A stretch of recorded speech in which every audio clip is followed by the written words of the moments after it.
పార్టీకి దాన్ని కైవసం చేసుకునే దిశగా అడుగులు వేస్తున్న పరిస్థితి కనిపిస్తుంది. ఇప్పటివరకు అయితే మరి కాసేపట్లో ఇక్కడ రిజల్ట్ తెలిసే అవకాశాలు కనిపిస్తుంది. ఇక మక్తలో చూస్తుంటే బీజేపీ గట్టి పోటీ ఇస్తుంది. మక్తలో ఇప్పటి వరకు అయితే పూర్తి స్థాయిలో బీజేపీ అలాగే కాంగ్రెస్ అధికార కాంగ్రెస్ పార్టీ మధ్యలో ఓడి కొనసాగుతున్న నేపథ్యంలో కూడా అక్కడ కూడా కాంగ్రెస్ చివరికి కైవసం చేసుకునే అవకాశాలే పుష్కలంగా కనిపిస్తుంది. మొత్తంగా చూసుకుంటే ఉమ్మడి పాలమూరు జిల్లా వ్యాప్తంగా బీఆర్ఎస్ పార్టీ కూడా చాలా స్థానాల్లో కూడా కైవసం చేసుకున్న పరిస్థితి కనిపిస్తుంది. బీఆర్ఎస్ పార్టీ ఊహించిన విధంగా పూర్తి స్థాయిలో ఓట్ల శాతం తెచ్చుకొని వార్డులు కూడా గట్టి పోటీ ఇస్తున్న పరిస్థితి అయితే మనకు ఉమ్మడి పాలమూరు జిల్లాలో కనిపిస్తుంది. ఇక మహబూబ్ నగర్ అత్యధికంగా అంతా ఆసక్తి లేపుతున్నటువంటి మహబూబ్ నగర్ కార్పొరేషన్ చూస్తుంటే కొత్తగా ఏర్పడినటువంటి మహబూబ్ నగర్ కార్పొరేషన్ లో కూడా ఊహించే విధంగా ఇప్పటికైతే ఇది ఫలితాలైతే వెలువడలేదు.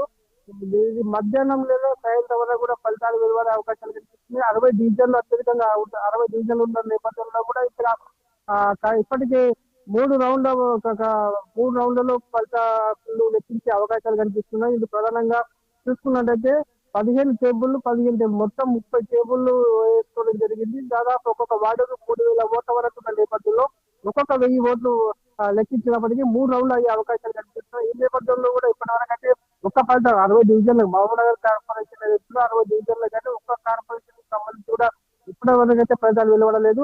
మధ్యాహ్నం తర్వాత ఒక్కొక్కటిగా మహబూబ్ నగర్ కార్పొరేషన్ సంబంధించి కూడా పూర్తిలో ఫలితాలు వెలువడే అవకాశాలు కనిపిస్తున్నాయి. ఈ నేపథ్యంలో చూసుకున్నట్లయితే మహబూబ్ నగర్ మినహాయించి మిగతా అన్ని కూడా మధ్యాహ్నం 2 గంటల లోపలనే ఫలితాలు వచ్చే అవకాశాలు కనిపిస్తుంది. మిగతా మహబూబ్ నగర్ కార్పొరేషన్ మాత్రం సాయంత్రం వరకు కూడా పూర్తి స్థాయిలో ఫలితాలు వెలువడే అవకాశం కనిపిస్తున్నాయి. అర్చన.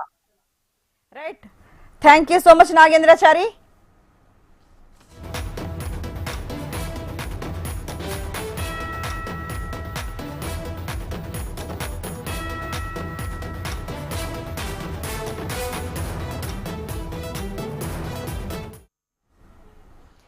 మున్సిపల్ ఎన్నికల్లో మెజార్టీ స్థానాల్లో కాంగ్రెస్ విజయాన్ని సాధించడంతో హైదరాబాద్ గాంధీ భవన్ లో ఆ పార్టీ నేతలు సంబరాలు జరుపుతున్నారు.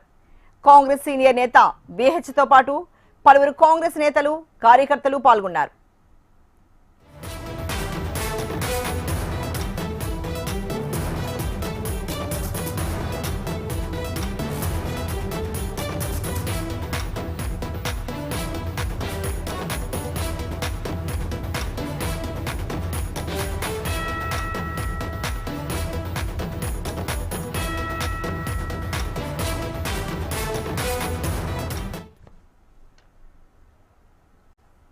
ఉమ్మడి నల్గొండ జిల్లాలో కాంగ్రెస్ పార్టీ దూసుకుపోతోంది.